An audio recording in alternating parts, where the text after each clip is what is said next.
Oh, it's another gorgeous evening here on the south coast. Just picked myself up good old 8-pack of Molson, and also, just for fun, one of these Mott's Clamato Caesars. Man, these spicy Caesars, they are so good.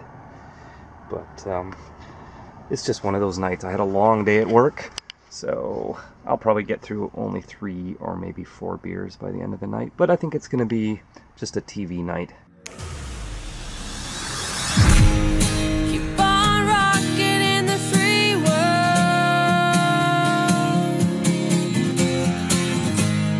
Keep on rocking in the free world.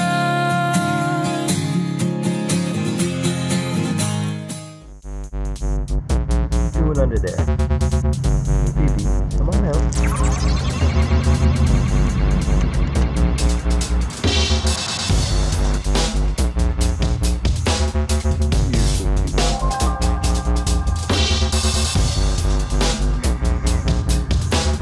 Oh, look, there's A&W across the street. I guess I'm going. All right, and I had to do it. Habanero spicy chicken burger, a buddy burger, and some fries. I'm gonna treat myself tonight. Don't feel like cooking. I like A&W because they're a Canadian company. They're based right here in Vancouver. Their corporate head office is right here. All the food products are sourced from Canada, and they just recently switched to French instead of Heinz because French's is using only Canadian tomatoes.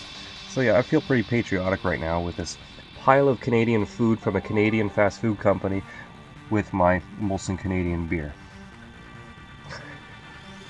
Okay, well, Molson is merged with Coors now, so they're half US and half Canada, so close enough.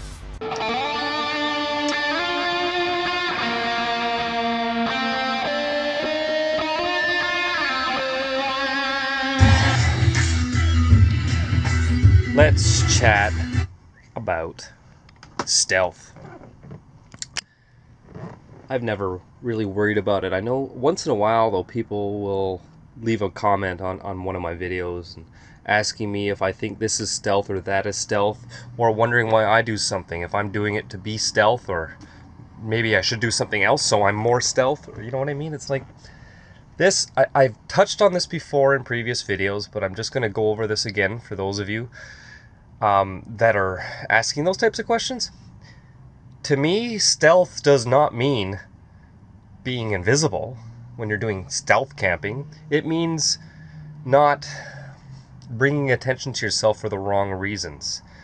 I've been doing this for over 15 years, and I can tell you for a fact that it doesn't matter if your rig is a cargo van that says Joe Blow's Plumbing on the side, or whether it's a full-blown RV. They can both be stealth in the city. If it's a piece of crap RV held together with duct tape, or it hasn't been washed in 10 years, you're not stealth. If it's something not necessarily new, but it helps if it's newer because they're usually in better shape, but if it's something that's well taken care of and you move it every day, and it's not an eyesore, you're stealth. Nobody complains you don't have a problem.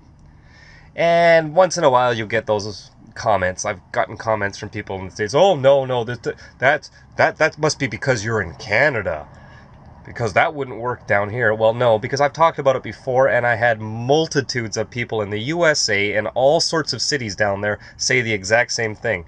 If your vehicle is clean and newish looking, you take care of it, and you don't stay in one place for too long, there's no problem. It's exactly what I'm doing here. I don't care if my vehicle looks like a motorhome. The average Joe walking by doesn't give a crap unless it's an eyesore. Then they give a crap, and that's when people start calling in and complaining, and that's when the city comes and takes action, and that's when the police start hassling you. And those things all happen here in Vancouver too. In fact, a lot of Canadian cities and districts are even more strict than some of the ones in the US. But you can still get away with it. And of course, there are some cities in the US which are more strict than some of the cities up here. I would say across the board, it's about 50-50. It just depends on where you are. Some cities are worse than others. I'll give you that much. But what I've found is, like, when I was parking everywhere with my last motorhome, which you guys all saw on YouTube, Dora, for you and me and all the people watching this channel who know what an RV is, they know that's an RV. It's a Class B RV.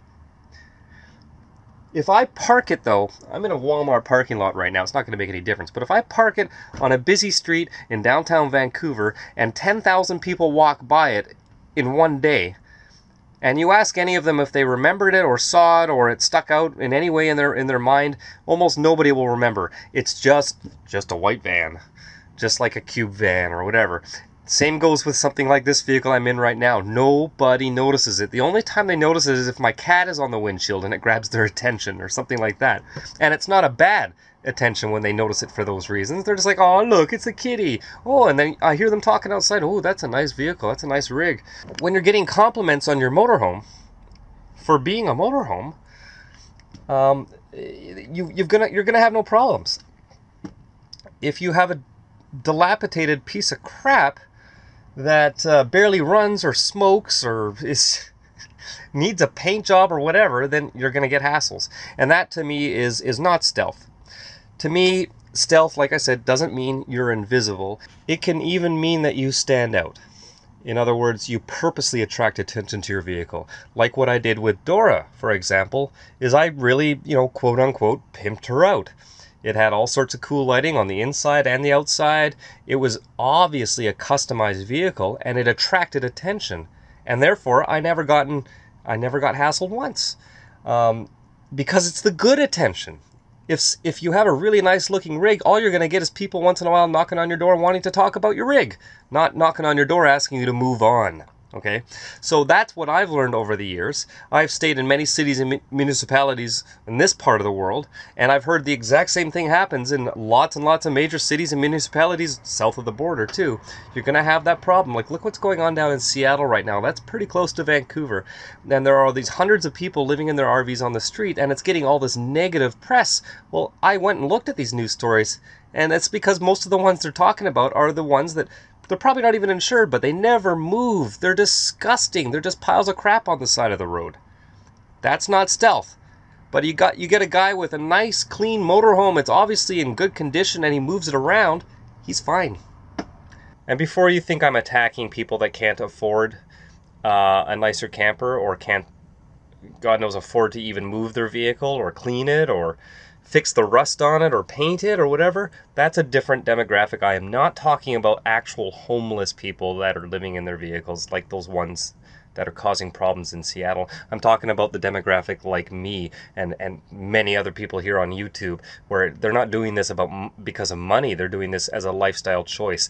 And most of the people I see that are really, wanting to get into this lifestyle or have just started it, and they're all worried about stealth. These are not that demographic. So, what I'm saying is, if you've got the money to build a $10,000 or $20,000 stealth van, you could just get a really nice RV and still get away with parking in a lot of major cities. As long as you follow the 1-day rule, 2 days depending on which city or what area you're in, just move around and make sure you take care of your vehicle. That's if you want an RV. You know what? A lot of people are really happy in their cargo vans and homemade campers, and I totally understand that, and I respect that. And I've had lots of vans in the past. I would love to buy a really pimped out, like 70s muscle van, one of those really cool North American vans, Dodge, Chevy, Ford, doesn't matter, right from the van shows in the 70s. And I'd love to find a way to live in one of those because I think they're freaking awesome. All right? So I'm not digging on anyone's choice of what they want for a motorhome. But if somebody out there is thinking that you have to go that route to get away with it, I disagree. And so I really don't care if everyone walks by and knows this is an RV. It's not going to bother anyone unless it's a piece of crap RV falling apart and it's an eyesore and they don't want it on the street. That's when it becomes a problem. All right? Just so y'all understand where I'm coming from. Keep on rocking the free world.